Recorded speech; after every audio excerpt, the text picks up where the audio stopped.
जलालुद्दीन खिलजी ने दिल्ली का सिंहासन संभाला और अपनी बेटी का विवाह अलाउद्दीन खिलजी से कर दिया, जो उसका भतीजा था, जिसका मतलब है उसने अपनी बहन से निकाह किया। सत्ता की लालसा से भरे अलाउद्दीन खिलजी ने 1296 में अपने ही ससुर जलालुद्दीन की हत्या कर दी।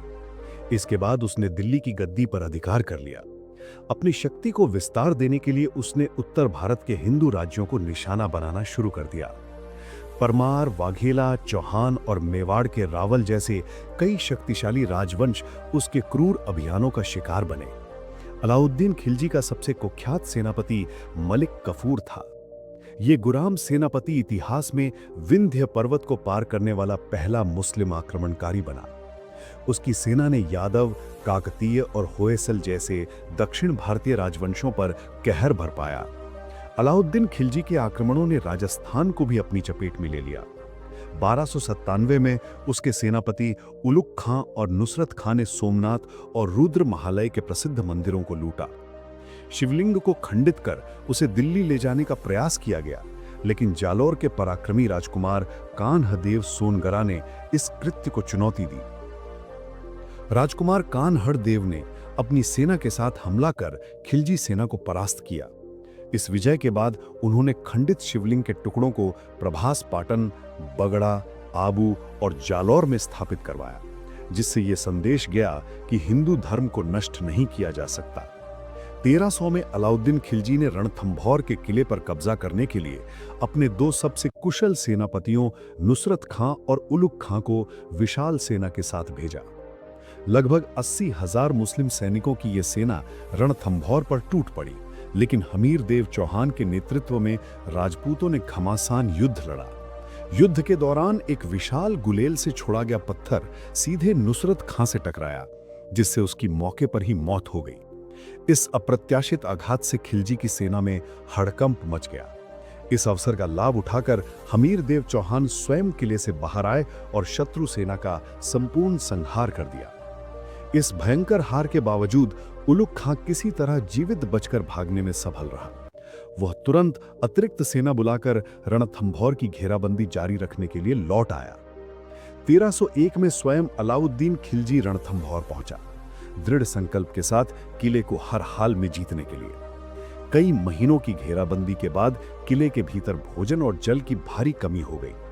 अकाल की मार झेलते हुए हमीर देव चौहान और उनके योद्धाओं के पास किले के द्वार खोलकर शत्रु से आमने सामने की लड़ाई लड़ने के अलावा कोई विकल्प नहीं बचा था। वीरम जाजा और मोहम्मद शाह जैसे पराक्रमी योद्धाओं की सहायता से हमीर देव चौहान ने मैदान में उतरने का निश्चय किया। युद्ध से पहले एक अंतिम निर्णय लिया गया। यदि राजपूत युद्ध में हार गए तो किले की स्त्रियां और बच्चे जौहर कर लेंगे, ताकि वे शत्रु के हाथ न लगें। युद्ध का प्रारंभ होते ही हमीर देव चौहान ने अपने रणकौशल और पराक्रम से खिलजी की सेना को ध्वस्त कर दिया। शत्रु सेना के प्रमुख सेनानायक हार के कगार पर आ गए। राजपूतों की विजय लगभग सुनिश्चित थी। इस शुभ समाचार को किले तक पहुंचाने के लिए हमीर देव चौहान ने अपने सेनापति रणमल को भेजा। हमीर देव चौहान इस बात से अनजान थे कि रणमल पहले ही अलाउद्दीन खिलजी से मिल चुका था। अलाउद्दीन खिलजी ने उसे ये लालच दिया था कि यदि हमीर देव चौहान मारा जाता है तो रणथंभौर का शासन उसे सौंप दिया जाएगा। रणमल ने किले में पहुंचते ही झूठ फैलाया कि युद्ध में हार हो चुकी है और हमीर देव चौहान मारे जा चुके हैं। इस समाचार से व्यथित होकर हमीर देव चौहान की रानी रंगा देवी सहित सभी रानियों और बच्चों ने जौहर करने का निश्चय कर लिया। किले के भीतर विशाल जहर कुंड के अग्नि की ज्वालाएं प्रज्वलित कर दी गई और हजारों राजपूत महिलाओं ने अपने प्राणों की आहुति दे दी। इसी बीच रणमल ने अपने विश्वासघाती साथियों के साथ किले का पिछला द्वार खोल दिया, जिसे खिलजी की सेना चुपचाप अंदर प्रवेश कर गई। हमीर देव चौहान जब युद्ध के मैदान से लौटे और किले से उठती जौहर की ज्वालाओं को देखा तो वे स्तब्ध रह गए। वे दौड़कर किले के भीतर पहुंचे, जहां उन्हें रणमल और रतनपाल के विश्वासघात की जानकारी मिली। क्रोध से उन्मत्त होकर उन्होंने सबके सामने रणमल और रतनपाल के सिर धड़ से अलग कर दिए। इसके बाद अपने कुल की प्रतिष्ठा को बनाए रखने के लिए हमीर देव चौहान रणथंभौर के प्राचीन शिव मंदिर में गए और वहीं अपना सिर काटकर स्वयं को बलिदान कर दिया। राजपूत सैनिकों ने अपने स्वामी की वीरगति के बाद भी हथियार नहीं डाले वे अंतिम सांस तक लड़ते रहे और रणभूमि में वीर गति को प्राप्त हुए। रणथंभौर का किला जीतने के बाद अलाउद्दीन खिलजी के हौसले पहले से कहीं ज्यादा बुलंद हो गए। उसने अपनी भाड़े की सेना को इस विजय को अल्लाह का तोहफा कहकर प्रस्तुत किया। अब उसकी दृष्टि राजस्थान के सबसे प्रतिष्ठित चित्तौड़ किले पर जा टिकी थी। ये किला गुजरात और दक्षिण भारत के महत्वपूर्ण व्यापार मार्गों को नियंत्रित करता था और इसे जीतना अलाउद्दीन खिलजी के लिए केवल एक सैन्य सफलता ही नहीं, बल्कि हिंदू स्वाभिमान को तोड़ने का प्रयास था। चित्तौड़ पर अधिकार जमाने के लिए अलाउद्दीन खिलजी ने सीधा आक्रमण करने की बजाय एक षड्यंत्र रचा।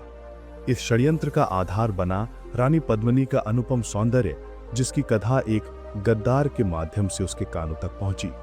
ये गद्दार रघुनाथ नामक एक असंतुष्ट दरबारी था जो मेवाड़ दरबार में एक गायक और मनोरंजनकर्ता के रूप में कार्य करता था।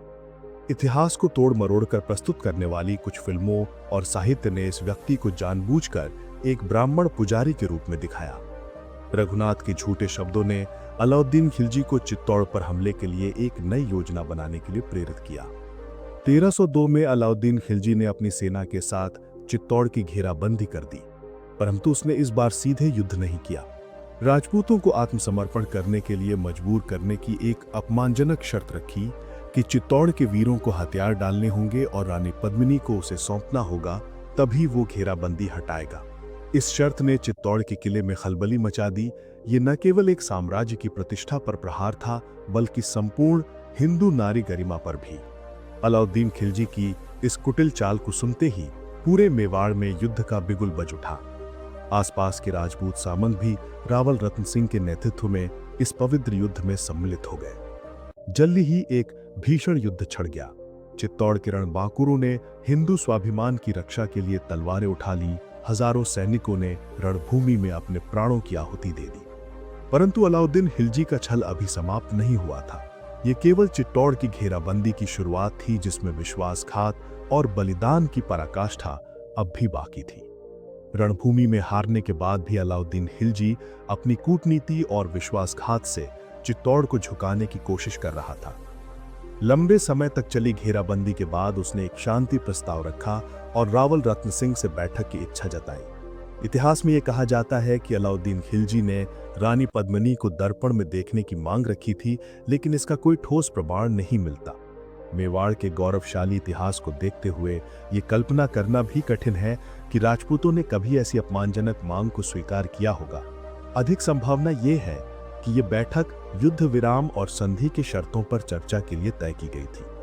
बैठक योजना बनते ही अलाउद्दीन खिलजी ने अपनी धूर्तता से रावल रत्न सिंह को विश्वास में ले लिया। उसने दिखावे के लिए कुछ उपहार भेंट किए और वादा किया कि वो घेराबंदी हटा लेगा। राजपूतों की सरलता और शौर्यप्रियता के कारण रावल रत्न सिंह ने निश्चिंत होकर किले से नीचे उतरकर उसे विदा करने का निर्णय लिया। लेकिन जैसे ही रावल रत्न सिंह अपने कुछ सैनिकों के साथ अलाउद्दीन खिलजी के शिविर में पहुंचे, उसकी असली साजिश सामने आ गई। अलाउद्दीन खिलजी ने उन्हें बंदी बना लिया और अपनी कुटिल चाल का खुलासा किया। रावल रत्न सिंह की रिहाई केवल एक शर्त पर संभव थी, यदि रानी पद्मिनी को उसके हवाले कर दिया जाए। अलाउद्दीन खिलजी जानता था कि राजपूत कभी अपनी रानी को नहीं सौंपेंगे, लेकिन उसका उद्देश्य केवल रानी को प्राप्त करना नहीं था। वो चाहता था कि चित्तौड़ के राजपूत सेना बिना सेनापति के निराश हो जाएं, जिससे वो आसानी से किले पर अधिकार कर सके। अलाउद्दीन खिलजी ने यह नहीं सोचा था कि मेवाड़ की रानी केवल सौंदर्य की प्रतिमूर्ति ही नहीं, बल्कि कुशल रणनीतिकार और अदम्य इच्छाशक्ति वाली योद्धा भी थी। जैसे ही समाचार किले तक पहुंचा, रानी पद्मिनी ने तुरंत अपने मामा गोरा और भांजे बादल के साथ मिलकर रावल रत्न सिंह को छुड़ाने की योजना बनाई। राजपूतों ने अलाउद्दीन खिलजी को संदेश भेजा कि रानी पद्मिनी को उसकी मांग के अनुसार भेजा जाएगा, लेकिन केवल अपनी सखियों और सेविकाओं के साथ। राजपूतों ने यह शर्त रखी कि महिलाओं के सम्मान और मर्यादा का पूरा ध्यान रखा जाए और कोई सैनिक उनके साथ ना हो। अलाउद्दीन खिलजी ने यह प्रस्ताव स्वीकार कर लिया, ये सोचकर कि अब उसकी योजना सफल होने जा रही है। कुछ ही समय में 700 से अधिक पालकियां चित्तौड़ से अलाउद्दीन खिलजी के शिविर की ओर बढ़ीं, लेकिन ये पालकियां केवल सामान्य सखियों को लेकर नहीं जा रही थीं। हर पालकी के भीतर सशस्त्र राजपूत योद्धा छिपे हुए थे, जो युद्ध के लिए पूरी तरह तैयार थे। पालकियों को उठाने का कार्य भी साधारण दासों का नहीं था। वे भी पूरी तरह सशस्त्र राजपूत सैनिक थे जो केवल पालकी ढोने वालों के भेष में थे। जैसे ही पालकियां खिलजी के शिविर तक पहुंची, उन्हें भीतर ले जाया गया। योजना के अनुसार रावल रत्न सिंह और रानी पद्मिनी को मिलने के लिए आधा घंटा दिया गया। इस दौरान जैसे ही रावल रत्न सिंह और रानी पद्मिनी पालकियां में बैठे, राजपूत सैनिकों ने अचानक आक्रमण कर दिया। मलिक कफूर और अलाउद्दीन खिलजी की सेना को संभलने का कोई अवसर नहीं मिला। युद्ध शुरू होते ही पालकियां को तुरंत कुछ किलोमीटर दूर ले जाया गया, जहां पहले से ही घोड़े खड़े थे। रावल रत्न सिंह और रानी पद्मिनी सुरक्षित रूप से चित्तौड़ के किले में पहुंच गए, लेकिन ये युद्ध अभी समाप्त नहीं हुआ था। अलाउद्दीन खिलजी का असली प्रहार अभी बाकी था और चित्तौड़ की भूमि पर राजपूतों की अंतिम परीक्षा की घड़ी निकट आ रही थी। इसी दौरान 5000 हिंदू योद्धा किले के बाहरी द्वार पर तैनात हो गए ताकि अलाउद्दीन खिलजी की सेना किसी भी हाल में किले में प्रवेश न कर सके। ये योद्धा जानते थे कि उनका अंतिम समय निकट है, लेकिन उन्होंने किले की रक्षा के लिए अपने प्राणों की आहुति देने की ठान ली थी। युद्ध भयावह रूप से उग्र हो गया। राजपूतों ने अपनी अंतिम सांस तक लड़ाई लड़ी और हजारों योद्धाओं ने रणभूमि में वीर गति प्राप्त की, लेकिन किसी भी कीमत पर उन्होंने किले में शत्रुओं को घुसने नहीं दिया। रावल रतन सिंह के सम्मान और मेवाड़ की रक्षा की ज्वाला से प्रज्वलित गौरा और बादल ने युद्ध भूमि में अलाउद्दीन खिलजी की सेना पर कहर बरपा दिया। राजपूत योद्धाओं के अप्रतिम साहस और रणनीति के आगे अलाउद्दीन खिलजी की विशाल सेना पूरी तरह से पस्त हो गई। अलाउद्दीन खिलजी, जो चित्तौड़ को झुकाने का स्वप्न देख रहा था, अपने उद्देश्य में पूरी तरह से असफल रहा। जब उसने देखा कि उसकी सेना का संहार हो चुका है और राजपूत योद्धाओं के शौर्य के सामने उसकी रणनीति विफल हो गई है, तो उसे घेराबंदी समाप्त करने और दिल्ली लौटने पर मजबूर होना पड़ा। राजपूतों की इस अंतिम लड़ाई में बहुत कम योद्धा जीवित बच सके। हालांकि इस युद्ध में खिलजी को पीछे हटना पड़ा, लेकिन उसकी क्रूरता समाप्त नहीं हुई थी। उसने अपनी सेना को पुनः संगठित करने के लिए राजस्थान के अन्य क्षेत्रों को लूटा और 2 वर्षों बाद और भी अधिक क्रूरता के साथ चित्तौड़ पर लौट आया। चित्तौड़ की भूमि पर एक और भयानक युद्ध छिड़ने वाला था। ये घेराबंदी महीनों तक चली। अंततः अलाउद्दीन खिलजी किले के दक्षिणी छोर की पहाड़ी पर कब्जा करने में सफल रहा और वहीं से अपनी सेना को मजबूत किया। रावल रतन सिंह ने मध्य रात्रि में अपने सामंतों की एक सभा बुलाई। उन्होंने निर्णय लिया कि उनके 12 पुत्रों और भतीजों को अंतिम युद्ध में उतरना होगा। यह तय हुआ कि प्रत्येक राजकुमार अंतिम आक्रमण का नेतृत्व करेगा। युद्ध के 3 दिनों तक भीषण संग्राम हुआ। एक के बाद एक राजकुमारों ने शौर्य का परिचय देते हुए अपने प्राण अर्पित किए। 11 राजकुमार वीर गति को प्राप्त हुए। तीसरी रात रावल रत्न सिंह ने अपने प्रिय पुत्र करण सिंह को किले के उत्तरी द्वार से कलवाड़ा भेज दिया ताकि मेवाड़ की राजवंशी परंपरा जीवित रह सके। चौथे दिन युद्ध अपने अंतिम चरण में पहुंच गया। रावल रत्न सिंह ने गर्व के साथ घोषणा की कि अब वो स्वयं को चित्तौड़ को समर्पित करने जा रहे हैं। परंतु इस निर्णय के साथ ही चित्तौड़ की धरती पर एक पहाड़ टूटने वाला था, जिसे सह पाना असहनीय था। जब यह निश्चित हो गया कि किला अधिक समय तक शत्रुओं के हाथों से सुरक्षित नहीं रह पाएगा, तब रानी पद्मिनी सहित हजारों वीरांगनाओं ने जौहर करने का संकल्प लिया। जब शत्रु किले में प्रवेश करने में सफल हुए, तब तक चित्तौड़ की रानियां और वीरांगनाएं अग्नि में समर्पित हो चुकी थीं।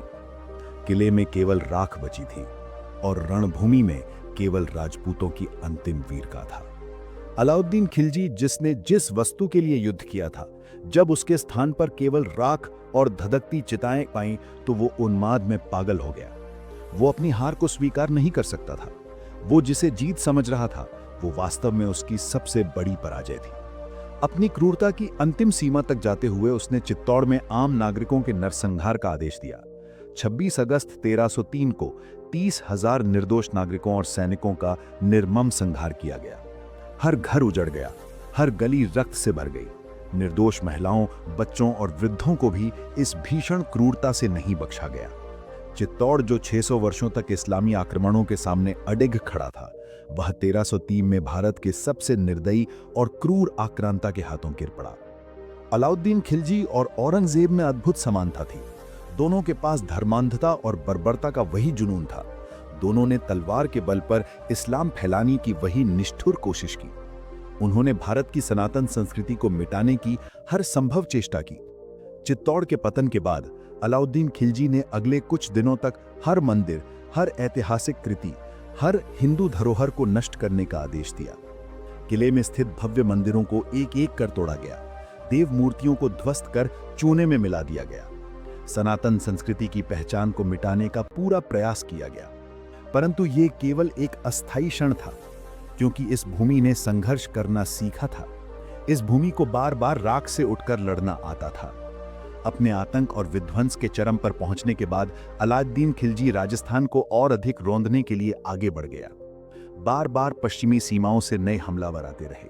खिलजी, तुगलक, सैयद, लोदी और फिर मुगल, हर एक ने भारत पर अपने घृणित इरादों से आक्रमण किया, परंतु ये संघर्ष आज तक समाप्त नहीं हुआ।